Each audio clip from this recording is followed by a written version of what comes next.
પરસ્પર સહકાર. શું આપણને એ સમજાય છે કે એકબીજાની મદદ વગર ઉન્નતિ અશક્ય છે? શ્રી કૃષ્ણ કહે છે કે દેવતાઓ અને મનુષ્યો જો પરસ્પર સહયોગ કરશે તો જ પરમ કલ્યાણ થશે.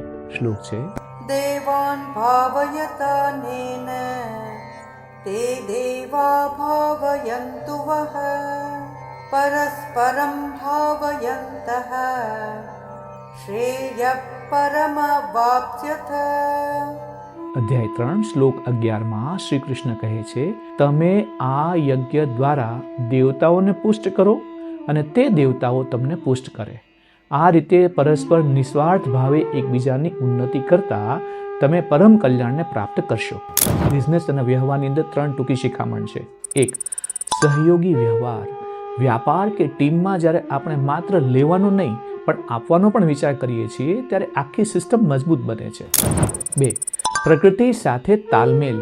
આપણે કુદરતને માન આપીશું તો કુદરત આપણું ધ્યાન રાખશે. પરસ્પર આદર જ સુખની ચાવી છે. 3. સાચી પ્રગતિ. સ્વાર્થ છોડીને બધાના ભલા માટે કામ કરનાર વ્યક્તિ જ પરમ શાંતિ અને શ્રેષ્ઠતા પામે છે. જો તમે પણ સહકાર દ્વારા આગળ વધવા માંગતા હો તો કમેન્ટ બોક્સમાં સહયોગ એવું લખી શકો છો. અને હવે યજ્ઞથી પ્રસન્ન થયેલા દેવતાઓ આપણને શું આપે છે અને તે આપેલું તેમને અર્પણ કર્યા વગર ભોગવનારને શ્રી કૃષ્ણ શું કહે છે એ જાણવા માટે શ્લોક 12 માટે નેક્સ્ટ એવું લખી શકો છો.